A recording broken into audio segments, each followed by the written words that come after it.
Stop right there! This is a premium cabin. You don't belong here!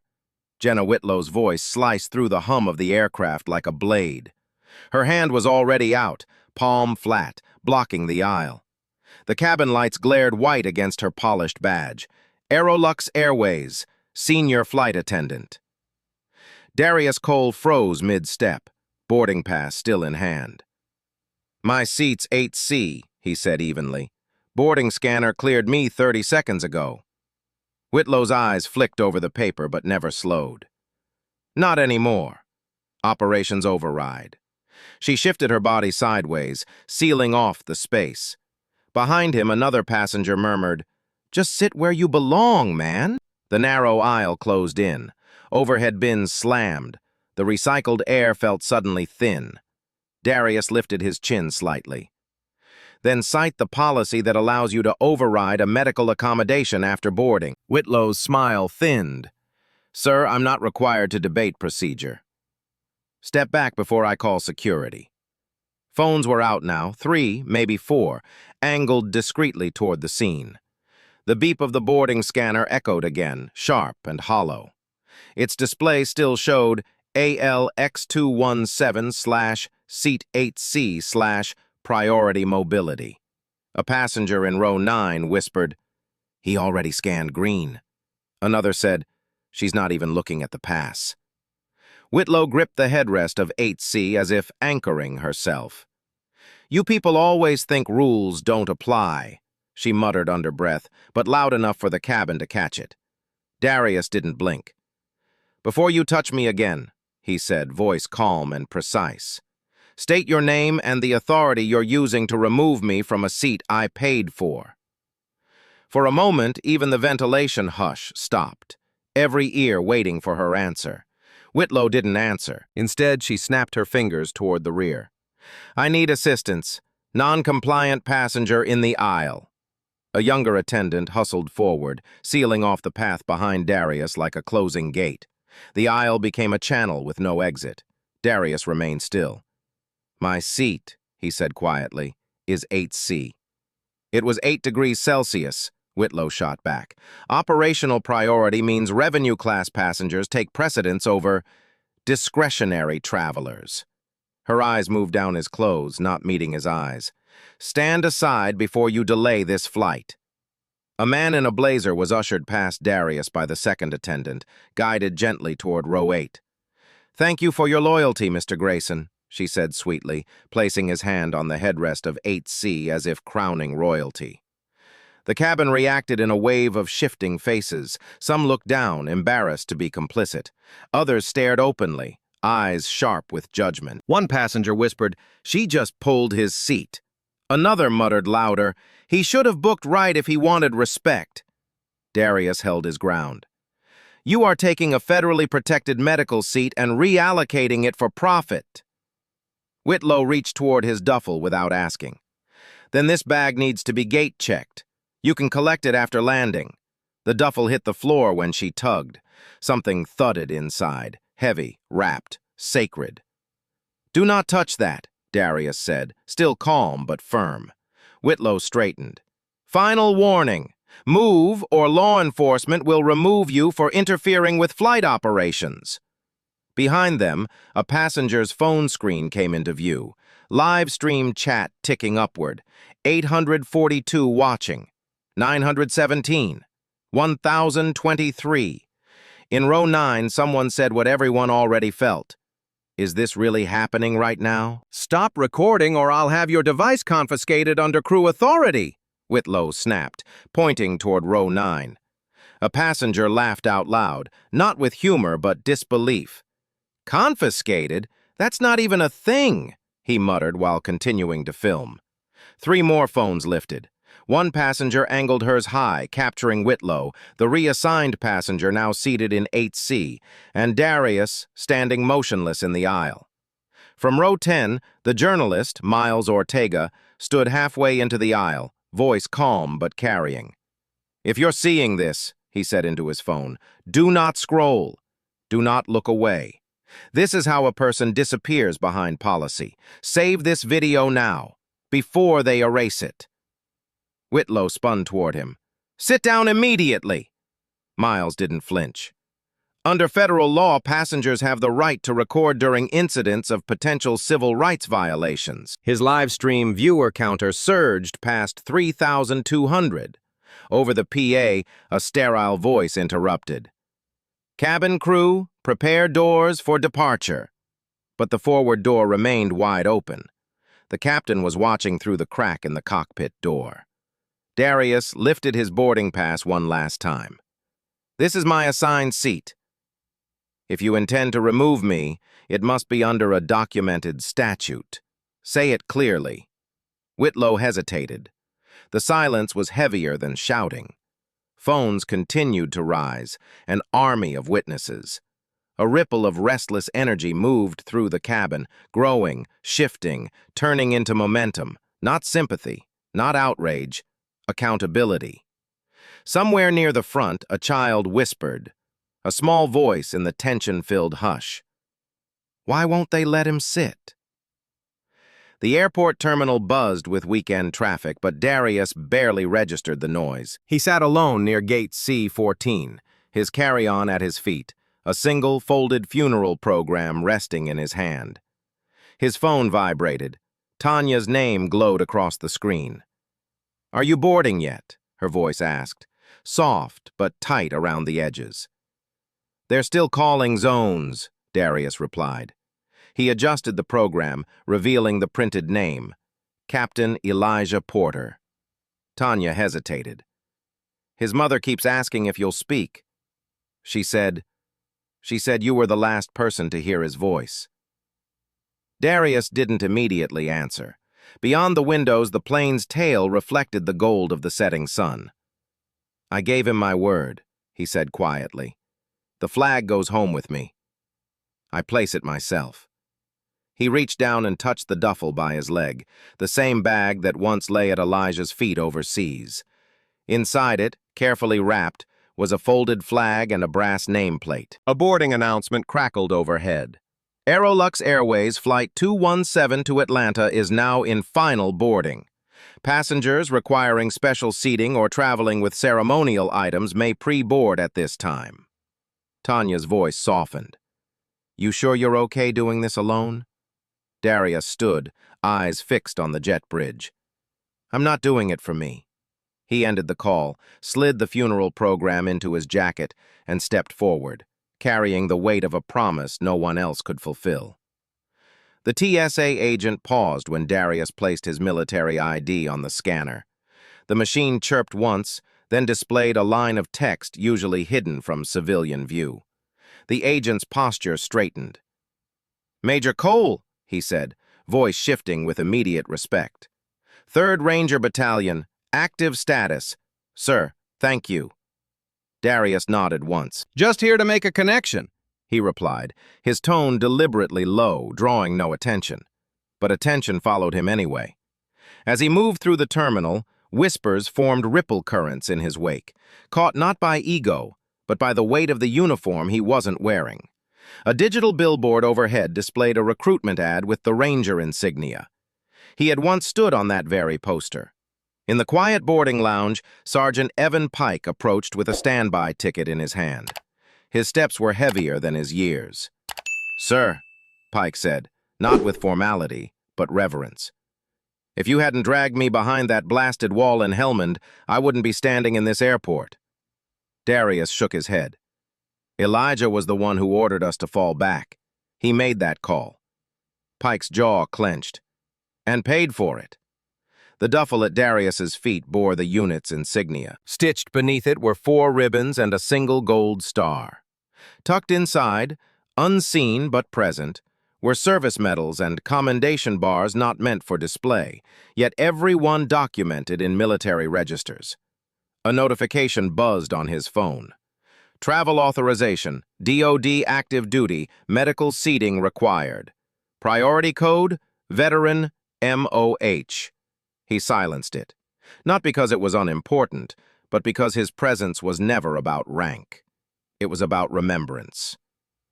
The memory came in fragments, sunlight across polished floors, the faint scent of antiseptic, and the rhythmic beeping of a monitor that was not counting life, but counting the moments left to say goodbye.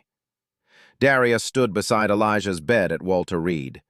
Tubes lined his friend's chest like threads holding him to the world. Elijah's mother sat silently in a corner chair, hands clasped in prayer, lips trembling with words she had no strength to speak aloud. Elijah had reached for Darius's hand. Even then his grip held the firmness of command. "You carry it," he whispered. "Not an officer. Not a soldier. You, Darius Cole, because you never broke faith." A tremor had passed through Darius's chest. Not fear, not grief, but a vow sealed without ceremony or trumpet, but with a dying breath. The boarding lounge dissolved for a moment, replaced by the echo of that room. Darius reached into his jacket and pulled out a thin bracelet made from paracord. It was frayed on one end, small enough to belong to a child. Elijah's daughter had given it to him. "So you don't forget, Daddy," she'd said. Tanya's text appeared on his screen. "You'll be okay. Just get the flag home. She needs to see it." He closed his fist around the bracelet. There was no option to fail, no freedom to disengage. This flight wasn't transit, it was a promise in motion. And nothing, not turbulence, not policy, not prejudice, would keep him from delivering that flag. The boarding scanner emitted a softer tone than usual, lower, elongated. The gate agent, Mendez, frowned as the screen flashed, "Priority code, Veteran Medal of Honor travel," in bright amber. Before Mendez could react, the screen shifted, the identifier replaced by a generic "accepted." He glanced up quickly, eyes darting to Darius's face, not with judgment, but with sudden awareness. "Sir, did you—" Mendez began, then stopped. Some acknowledgments carry consequences. Darius simply nodded, offering nothing more. As he stepped onto the jet bridge, two flight attendants paused mid-conversation. One noticed the band on his wrist, a plain, elastic medical ID with ARMYMEDICALCOMMAND and a string of numbers. She lowered her eyes without knowing why. The duffel at his side bore a discreet patch. "Return of Effects, Captain E. Porter." Most passengers wouldn't know what it meant, but anyone who had ever served would feel its gravity. A pilot emerged from the cockpit entryway just as Darius passed. His gaze flicked to the ID band, then to the tag on the duffel. His posture straightened silently, a reflex older than training, respect before curiosity. He didn't speak. He didn't need to. Across the intercom, the cabin announcement began. "Ladies and gentlemen, we will begin final boarding. Please stow all personal items," but the words faded beneath the awareness building in the air, not yet visible but undeniable. Someone important was boarding. Not a celebrity, not a millionaire, someone whose presence altered the atmosphere itself. A presence the system would soon discover it had mishandled. 4 years earlier, before medals and folded flags, before national hearings and live streams, there was a quiet airport in Indiana where no one knew his name. Darius had just returned from deployment. Uniform, still dusty from the tarmac in Kandahar. Boots barely broken from foreign soil. A handful of soldiers walked behind him. Younger, shoulders slumped, eyes hollow. They weren't thinking about first class or legroom. They were thinking about showers and sleep and the taste of real coffee. At boarding, the agent scanned Darius's pass. The screen flashed, then froze. Her brow pinched. "Sir," she said, voice clipped, "this seat isn't valid. You'll need to wait off to the side." Darius shifted his duffel. "It's a confirmed mobility accommodation seat. I have a knee—" She lifted a hand, silencing him. "You can explain that to customer resolution once premium boarding has completed." Premium boarding. The words hit harder than shrapnel ever did. As he stepped aside, a businessman brushed past him, whispering to his phone, "They just let anyone wear a uniform these days." One of the younger soldiers behind him flinched, but Darius didn't move, didn't speak. He was still following the old rule. Endure now, fight later, if necessary. Minutes passed. His seat was reassigned. The only remaining seat squeezed him against a bulkhead, his injured leg pinned, pain pulsing with every heartbeat. The flight attendant offered an ice pack like a consolation prize. No apology, no acknowledgement. The next day, a corporate email arrived. We regret any misunderstanding that may have occurred. Your feedback will be used to enhance our commitment to passenger excellence. A $50 voucher was attached, as if dignity could be compensated through coupon code. That day, he learned a truth that never left him. In a system built to measure revenue, humanity could be reassigned just like a seat, and next time it would not happen in silence. Rain hammered the funeral canopy like distant artillery fire.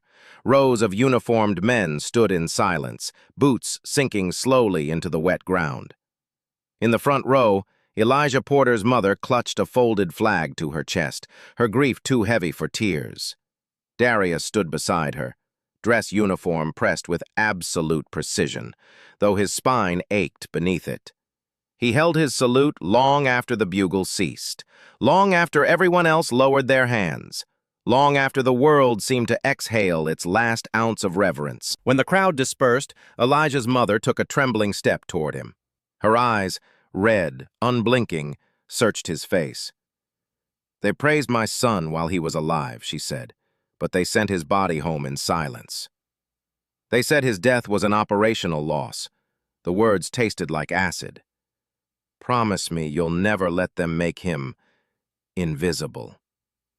Darius lowered his salute, not as a soldier obeying ritual, but as a man receiving a sacred charge. I promise, he said. A breeze lifted the edges of the burial cloth covering Elijah's casket. Underneath it, the embossed seal of the United States Department of Defense glistened with rain. Somewhere behind them, a general cleared his throat, ready to move on with scheduled duties. But Darius remained still. That moment did not make him who he was. It revealed who he had already become. This was never about a seat on a plane. It was about the difference between a system that remembers its heroes and one that quietly deletes them when they become inconvenient. From that day forward, Darius Cole stopped tolerating justified humiliation.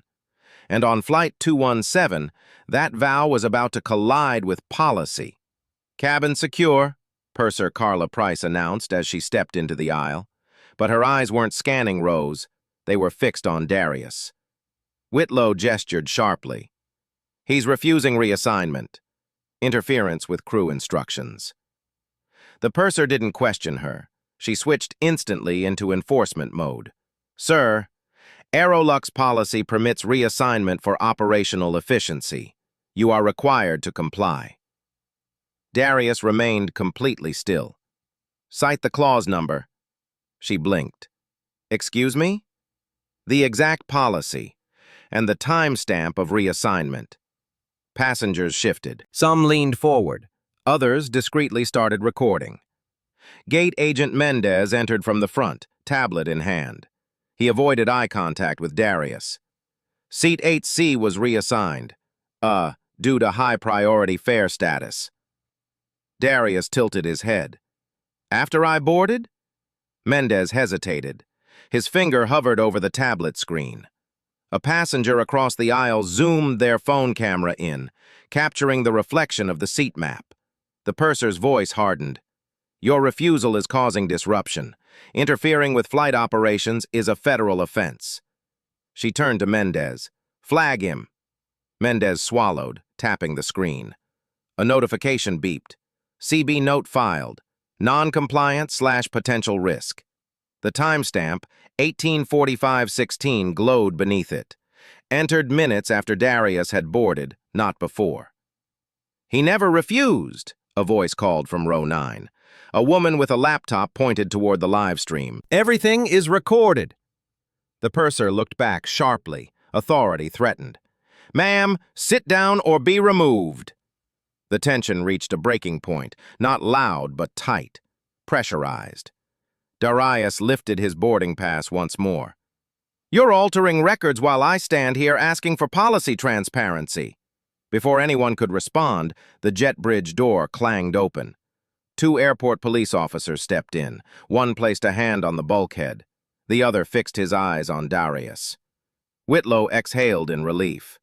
The battle had just shifted from corporate policy to law enforcement authority.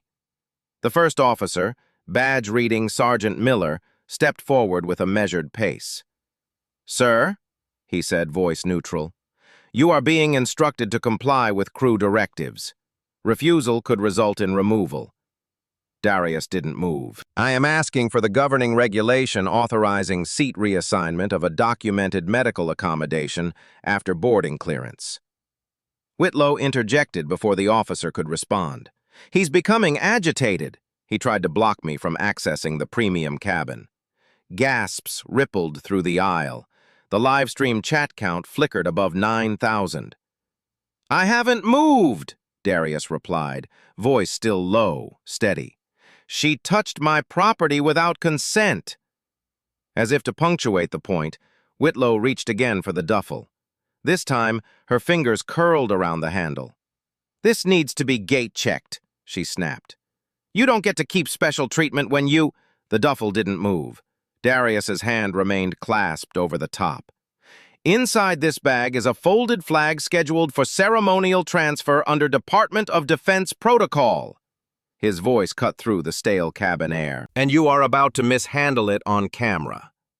A hush. Even Sergeant Miller paused, eyes narrowing. Then the second officer stepped forward.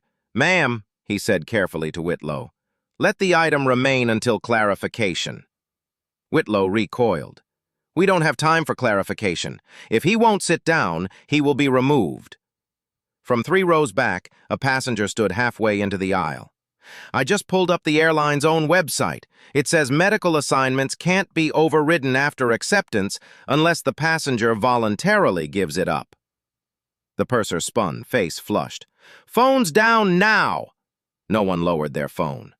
Sergeant Miller shifted his stance, now studying the tablet in Mendez's hands. His brows furrowed. The lies were starting to crack. The authority in the aisle was shifting. And everyone could feel it in the silence that followed. Gate Agent Mendez tapped nervously at his tablet as Sergeant Miller leaned closer. "Show me the audit trail," the officer said. Mendez hesitated. The seat was reclassified due to revenue optimization triggers. It's automatic." Miles Ortega's voice from row 10 cut through. "Automatic? Or manually overridden?"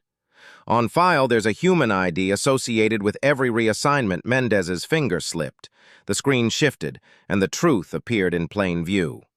"User, RMENDES_AGT. Action. Reassign 8C from MD ACOM to REVOPT. Time, 1844:02. Reason code, yield protection." A low rumble of shock moved through the cabin. Whitlow stepped forward sharply. That note was triggered because he was non-compliant. Another beep. A second entry popped up. "CB note, behavioral risk, passenger assertive. Time, 1845:16, added after the reassignment." Darius spoke quietly, eyes on the tablet. "You flagged me as non-compliant after you had already taken the seat." Whitlow's lips barely moved. "We are trained to identify patterns of escalation." "Escalation?" repeated a woman in row 7. "He hasn't raised his voice once." The second officer peered over Mendez's shoulder. "Why does this complaint reference an alleged incident from 4 years ago?" He scrolled. "Filed against a different airline and marked resolved. Why is it attached here?" There was no answer. Miles narrated into his live stream. "They just attempted to manufacture a behavioral pattern by attaching unrelated complaint data across airlines." The passengers reacted, not with shouts, but with something far more dangerous to institutions: real-time understanding. The purser turned to the officers. "We're losing control of the cabin." "No," Sergeant Miller said, still studying the screen. "You lost control of the narrative." Whitlow's jaw tightened. Her authority had begun to collapse, not from confrontation, but from exposure. Sergeant Miller lowered the tablet slowly, his expression unreadable. The cabin had fallen into the kind of silence reserved for verdicts. Whitlow seized the pause. "Officer, remove him now. He's obstructing operations and creating a safety threat." The word threat hung in the air like a false alarm. Miller faced Darius. "Sir, at this point, refusal to comply could result in detention. Are you prepared to leave the aircraft peacefully?" Darius didn't flinch. "Under which statute?" Miller paused. The purser jumped in for him. "Federal statute. Interference with flight crew." A passenger in row 9 spoke loudly. "Interference requires aggression or refusal of a lawful command. All he's done is request citation." Another passenger held up their phone. "We've got the whole thing. He complied at every step." Whitlow snapped, "Passengers do not have the authority to interpret law." Sergeant Miller raised a hand. "Enough. Sir." He looked back to Darius. "Are you refusing to relocate?" "I am refusing to surrender a federally authorized medical seat without documented justification." His tone didn't rise. Not once. Whitlow turned toward the officers, voice brittle. "He's combative." Miller's eyes narrowed, not at Darius, but at her. Then quietly he extended his hand toward Darius's arm. In that moment, the tension crystallized. Passengers held their breath. A child whispered from somewhere behind the tension, "Why are they taking him?" Darius looked directly at the officer's hand, not with fear, with precision. "If you intend to detain me," he said calmly, "you'll need to verify my identity under federal protocol." Miller hesitated. "We already have your boarding pass." Darius shook his head once. "Not that identity," he said. His hand moved slowly to his jacket pocket. "Check the wallet." Sergeant Miller's hand froze inches from Darius's arm. The command in those 3 words, spoken without volume, without threat, carried a gravity no policy briefing had prepared him for. Darius withdrew a slim leather wallet from his jacket. No flourish, no defiance, just calm inevitability. He opened it. The first thing visible wasn't a credit card or driver's license. It was a Department of Defense identification card, embossed, holographic, unmistakable. Miller leaned in. His eyes locked onto the gold emblem at the top. United States Army, active duty. Name, Major Darius Cole. Clearance level, classified. Verification code, real-time auth required. Whitlow took an involuntary step back. Darius handed the card over. Per Title 10, Section 802 of the U.S. Code, any attempt to detain or impede an active duty officer on authorized ceremonial transport falls under federal jurisdiction. The cabin felt suddenly smaller. Every breath measured. Miller swallowed. Ceremonial transport? Darius unzipped the front pouch of his duffel. Inside, wrapped in velvet, lay the folded flag, its blue field of stars unmistakable under the cabin lights. He didn't lift it. He didn't have to. "This flag," he said quietly, "is en route to a Gold Star family. Under Department of Defense protocol, its custodian cannot be separated from it without written authorization from the Secretary of the Army." Miller's posture changed, not defensive, but deferential. Passengers stared, not at a man denied a seat, but at a soldier who carried the weight of the fallen. Somewhere in the back, someone whispered a single word that wasn't supposed to be spoken aloud. "Hero." Sergeant Miller straightened, the transformation subtle but absolute. He held the ID card with both hands now, not as evidence, but as protocol. "Major Cole," he said carefully, voice no longer issuing commands but seeking guidance. "Do you require an escort to ensure your seat is secured in accordance with federal travel regulations?" The cabin inhaled as one. Whitlow stepped back so quickly she nearly collided with the galley wall. This changes nothing," she managed. "Operational authority is still—" Miller turned. his eyes not unkind but firm with newly aligned duty. "Ma'am, any further action toward this passenger without lawful basis may constitute obstruction of a federal officer. I strongly suggest you stand down." The purser's headset crackled. She lifted a hand to her earpiece. A sharp voice came through, audible to the first few rows. "This is flight operations. Confirm immediately if a decorated service member has been detained. Legal is already on the line." The entire cabin froze. Mendez, still clutching the tablet, watched in horror as a new banner flashed across the top of his screen. "Priority alert! DOD/congressional notification triggered. All actions now under federal audit." The passenger seated in 8C, Mr. Grayson, slowly stood. I didn't know," he stammered. He gently stepped out of the seat, eyes lowered. Whitlow's voice finally broke.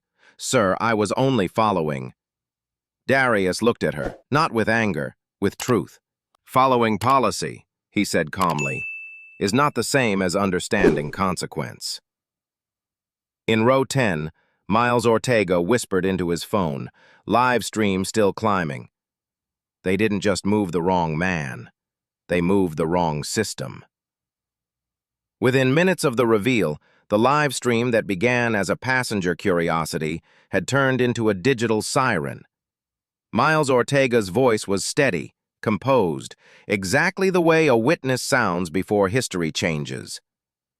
"We are now confirming," he said softly, his camera fixed on the flag resting in Darius's duffel, "that this passenger is Major Darius Cole, active duty U.S. Army, traveling under Department of Defense ceremonial orders." The viewer count leapt. 12,000, 18,000, 26,000.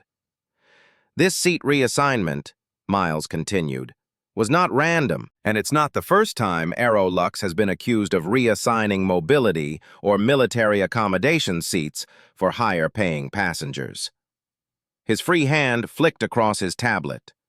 Screenshots appeared, archived forum posts, legal dockets, quiet settlements buried behind non-disclosure clauses. Case number 17-2019. Veteran with prosthetic leg forced to check mobility equipment. Case number 19-4432. Gold Star widow reassigned despite pre-board clearance. Case number 21-1183. Passenger with service dog labeled revenue conflict. In the cabin, heads began to turn, no longer just watching but understanding. A voice called from row 15. "My husband is a Marine. They made him give up his aisle seat last year. Said revenue class took priority." Another passenger added, "My father's wheelchair got gate-checked and damaged. They said operational necessity." This wasn't a confrontation anymore. It was a pattern unfolding in real time. Miles lifted his phone slightly, capturing Darius in frame, not as a victim, but as the moment the system failed in public. "This isn't an isolated incident," he said into the microphone. "This is a policy, one we have just watched unravel on camera." The comment section exploded. "My brother lost his seat like this. Veteran advocacy group needs to see this now. Someone tag Congress." The system had tried to make one man invisible. Instead, it had made itself visible to everyone. Miles tapped once on his screen, and a new document appeared for the Livestream audience. A leaked internal email stamped "Confidential. Aerolux Revenue Strategy Team." Passengers leaned in as he read aloud. "To meet Q3 premium yield targets, we must reallocate low-tier fare seats currently blocked under medical or veteran accommodations when RevOpt triggers. Reminder: priority passengers generate 4.3 times revenue, optics manageable if categorized as safety or compliance issues." The cabin erupted in quiet outrage, no one shouting, just stunned silence shifting into a collective pulse of disbelief. A woman in row 9 raised her hand as if in a courtroom. "Are you telling me they plan to remove veterans and disabled passengers because it made them more money?" Miles nodded grimly. "These seat reassignments aren't random mistakes. their algorithmic directives. Another document filled the screen, this time a dashboard screenshot from an Aerolux internal tool titled Premium Conversion Incentive Tracker. Rows of metrics scrolled past. Crew member, J. Whitlow. Monthly rank, seat reassignment efficiency. Number 4. Bonus eligibility, plus 7.5% pending review. Trigger events, 38. Below that, a color-coded chart showed the breakdown. Highest yield protection actions by demographic veteran, non-white. 31 cases flagged for reassignment. Veteran, white, 4 cases flagged. Medical mobility, non-white, 22. Medical mobility, white, 3. The numbers didn't accuse individuals. They accused the system. Darius said nothing. He didn't have to. A passenger whispered, "They profiled who would fight back the least." The purser took a half-step backward. Mendez's tablet beeped again, this time with an incoming alert from corporate. Priority notice. Do not attempt further communication. Legal department assumes control. Miles lowered his phone slightly, his voice dropping to a solemn register for the live stream. This isn't just misconduct. He turned the camera to face himself. It's a business model. The live stream split into 2 panes. On the left, Darius seated with quiet resolve. On the right, Miles displayed a final document, marked with the Aerolux corporate seal. "This," he said, voice steady, "is from an Aerolux internal strategy briefing presented to shareholders last quarter." He magnified a highlighted section. Projected increase in Q3 profit, $42.8 million. Driver, premium yield optimization initiative. Risk factor, potential backlash due to medical/veteran displacement. Mitigation strategy, reframe removals as safety compliance. Passengers stared at the words in disbelief. Further lines appeared beneath it, bullet points listing incentives. Cabin crew bonus tiers tied directly to premium seat occupancy above 90%. Supervisors rewarded with up to $15,000 quarterly for premium retention successes. Veteran accommodation codes labeled loss events on internal charts. A retired woman in row 12 clutched at her seatbelt. "My husband lost his leg in service," she said quietly. "They called him a loss event?" Miles didn't answer. He didn't need to. Instead, he pulled up a clip from a previous shareholder call, voice of Aerolux CFO echoing through tinny audio. "We are entering a period where yield is king. If we are not converting every available cabin seat into a revenue multiplier, we are failing our shareholders." Then came the second voice, an analyst's question. "What about mobility or military seat protections?" The CFO's response cut through the air. "There are always exceptions. The key is to manage optics." Gasps were audible now.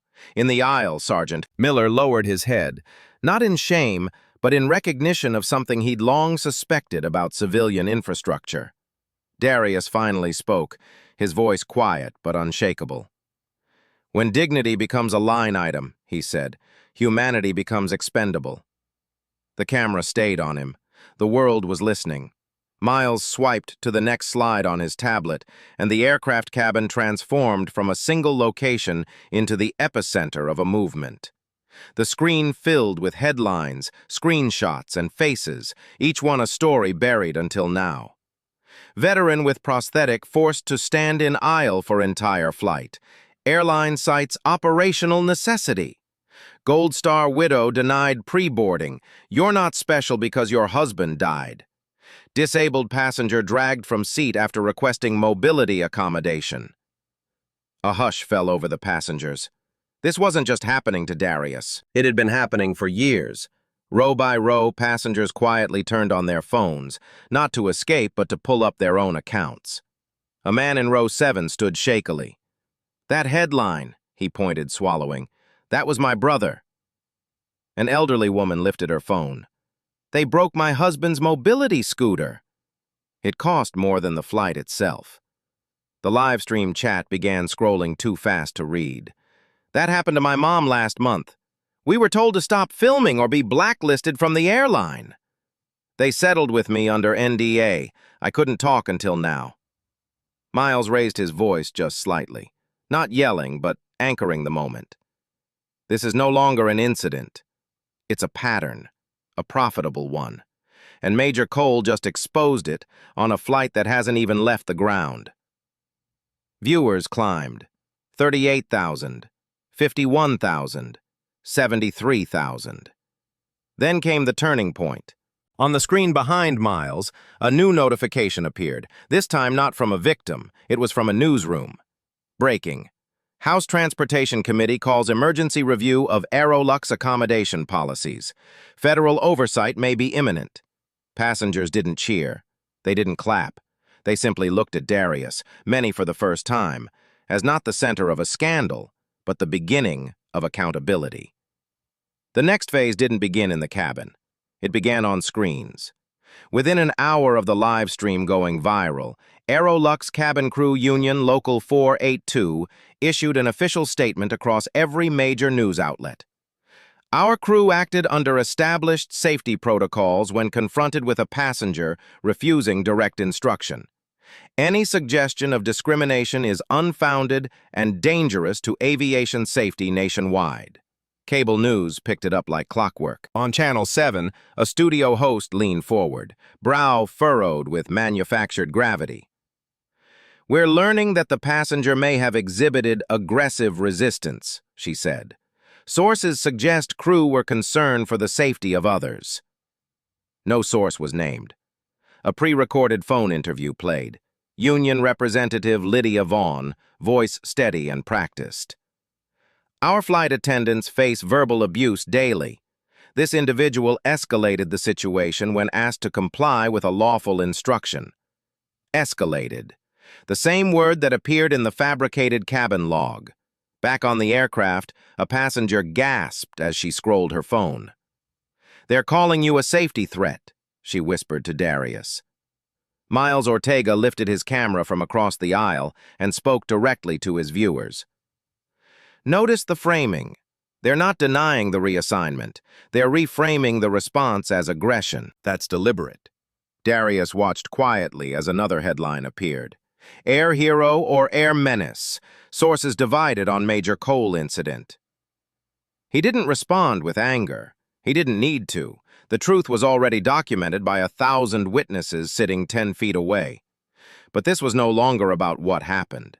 It was about who would control the story.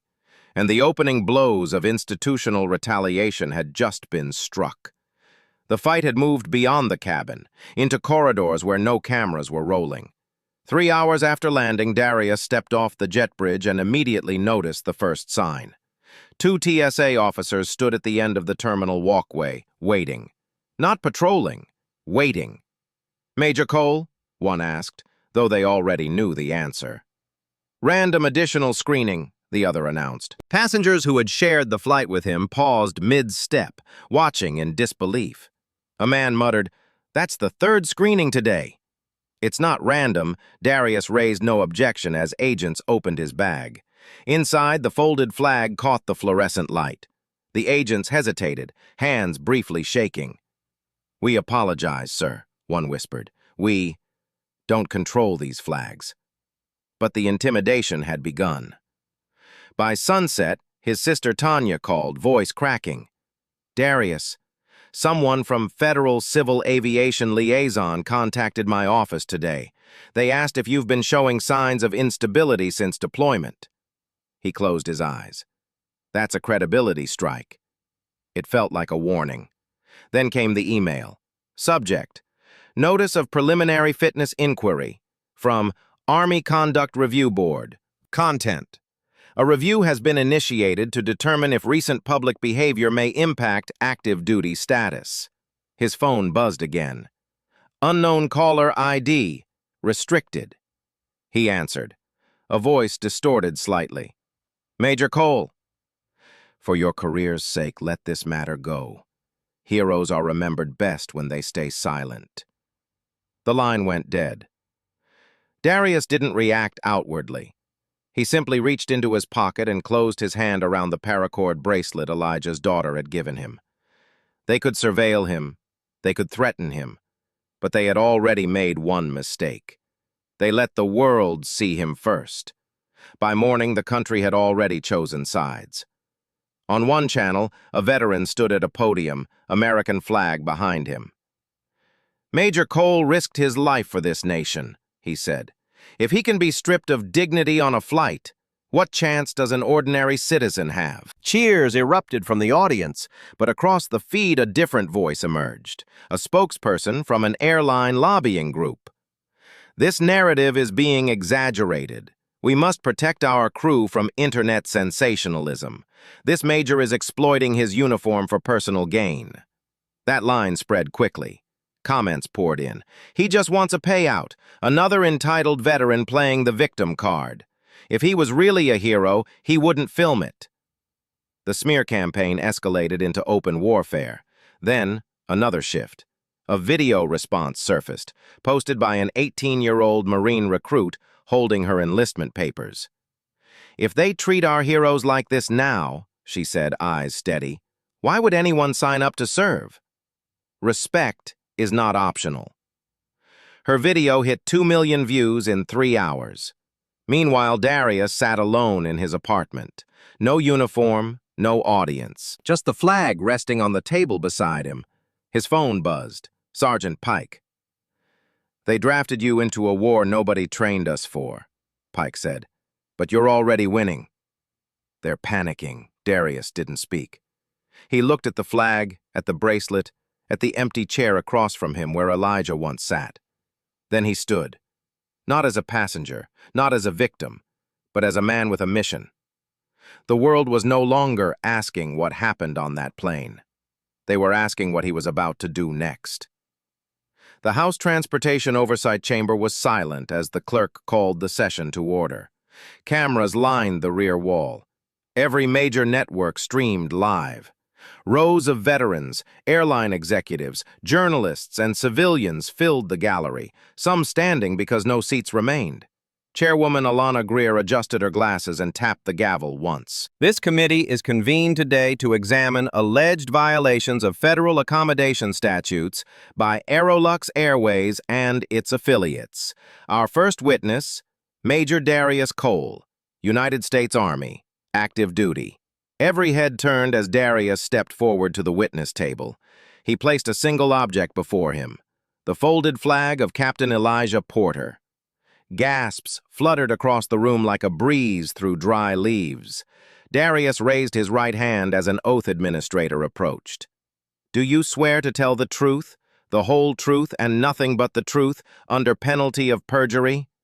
"I do." Chairwoman Greer leaned forward. "Major Cole, please confirm the timeline of events aboard Aerolux Flight 217. Darius spoke without notes. "At 18:43 hours, my boarding pass was scanned. It was accepted under a federally documented medical accommodation.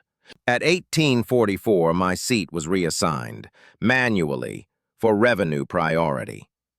At 18:45, a behavior flag was added while I stood still and requested policy citation." He paused.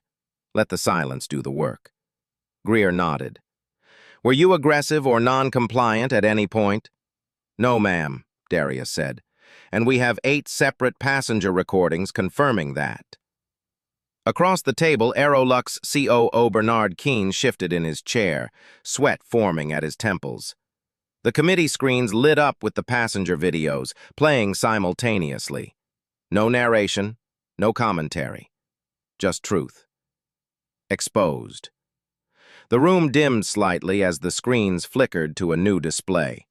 A split-screen view, showing the seat reassignment log on one side and the revenue incentive chart on the other. Independent data analyst Rhea Patel stepped forward, right hand raised for oath, then took her seat beside Darius. Chairwoman Greer addressed her. "Ms. Patel, please tell the committee what your investigation uncovered." Patel folded her hands, calm, surgical. "Over a 19-month period," she began, Aerolux reassigned 312 medically accommodated seats. Of those, 247 were occupied by veterans. Of those veterans, 83% were persons of color. None were provided written justification as required by DOT Regulation 382.23. Screens flashed the figures as she spoke. No dramatics, just numbers indicting policy.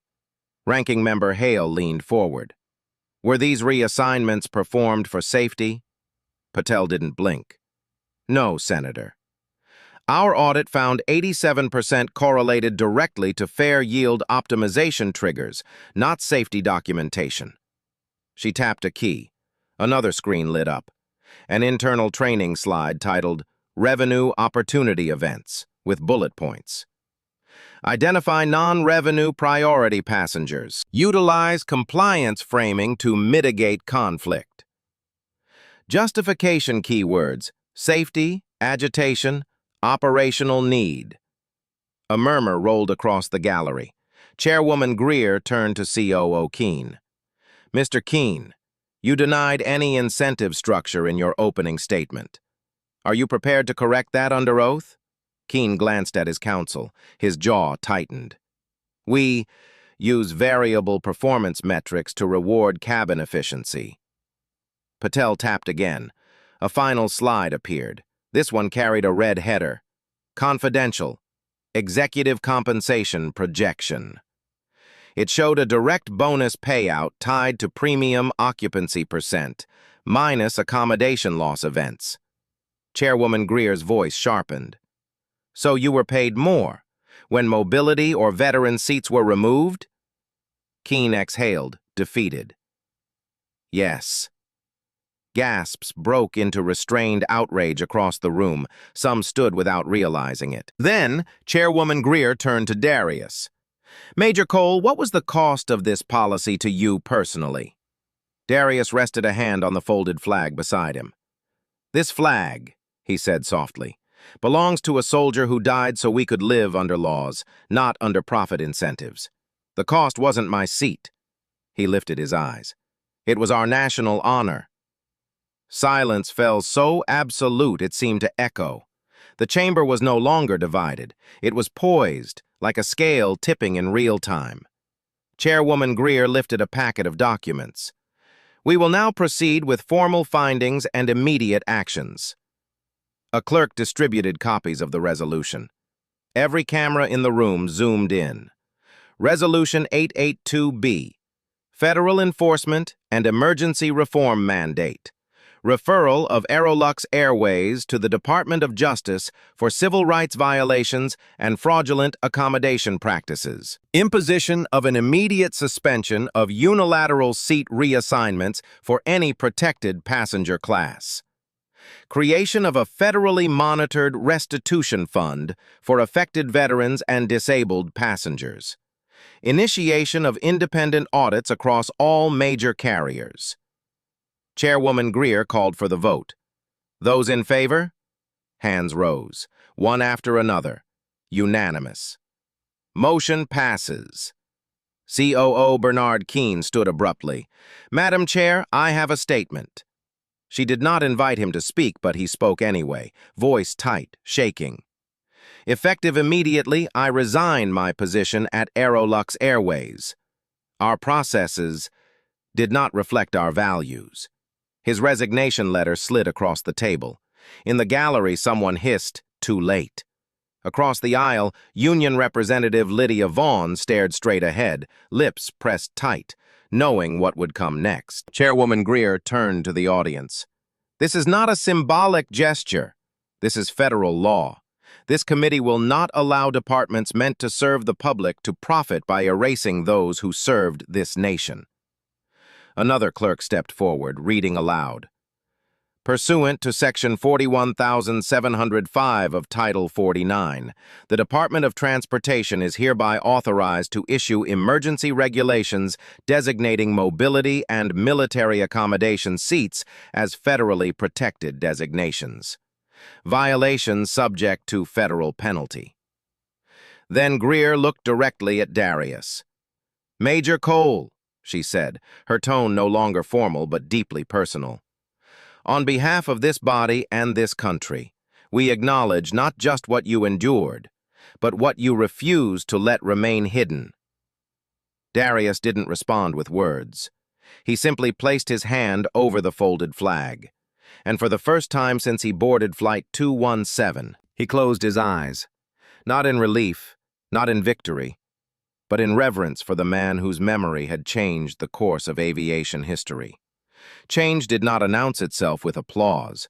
It arrived quietly, written into policy drafts, federal bulletins, training manuals, and newly inked regulations bearing the force of law. Across airport terminals nationwide, new signage appeared above boarding gates: protected seating allocation, federal law, military and mobility. Accommodations cannot be reassigned for revenue. At Aerolux headquarters, a training video played for its first mandatory compliance class. A flight attendant watched, eyes narrowed, as the narrator stated, "Any removal of a protected passenger triggers automatic federal review. Crew members are individually accountable." Legislation moved swiftly through Congress. A new statute, the Dignified Travel Act, passed with bipartisan support, mandating dual auth verification before any mobility seat can be altered.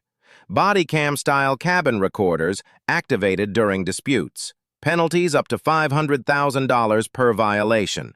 Automatic whistleblower protections. In Dallas, a veteran boarded a flight. The gate agent stepped forward, not to block his way, but to salute. "Your seat is secure, sir. Anything you need, I'm here." In Atlanta, a woman rolled her father, an amputee, down the jet bridge. Instead of being told to gate-check his device, a crew member gently placed a ramp and said, "Please proceed. We are honored to have you." In Los Angeles, airline shareholders read a sobering notice: executive bonuses henceforth decoupled from premium occupancy metrics. And at a press podium in D.C., the Secretary of Transportation addressed the nation. "This is not merely a policy change," she said. "This is a course correction." The sun had just begun to rise when Darius reached the memorial grounds. Mist curled over the grass, soft as breath, as if the earth itself exhaled in gratitude. No cameras here. No hearings, no policies or protocols, only silence, and the name of Captain Elijah Porter etched in stone. Darius knelt, placing the folded flag carefully at the base of the memorial. His fingertips lingered on the fabric, tracing the crease worn by time and tears. For the first time since the flight, his posture eased, not in weakness, but in peace. Tanya stepped forward, holding Elijah's daughter by the hand. The little girl carried a single white rose. She placed it on the flag, then looked up at Darius. "Did everyone see what they did?" she asked softly. Darius nodded. "They didn't just see," he said, voice low. "They listened." A breeze lifted the edge of the flag. Dawnlight caught the gold fringe, turning it momentarily to flame. Behind him, church bells began to toll across the valley, each note a reminder of a promise kept, not in word, but in action. He rose slowly, not as a man seeking recognition, but as a steward of memory, burdened and blessed by the weight of service. The wind whispered through the memorial field, carrying a truth that no vote, headline, or airline policy could ever overshadow. Heroes are not defined by where they sit, but by what they stand for. Every policy can be rewritten, every system can be rebuilt, but dignity, once taken, can never be restored by legislation alone. That power belongs to people. People who speak, people who remember, people who refuse to let silence become policy. Tonight, a seat was returned, not just to one man, but to every person who has ever been told they do not belong where they rightfully stand. But the question that remains is not about law, or airlines, or committees. It's about us. When dignity is tested, not in headlines or history books, but in ordinary moments, what will we choose to protect first? The comfort of a system, or the humanity of a person? Your voice is not commentary. It is testimony. So I ask you, what would you have done on that plane? What do you believe deserves federal protection? Premium profit or basic human dignity? Leave your answer below. Because justice does not begin in courtrooms. It begins in conversations like this one.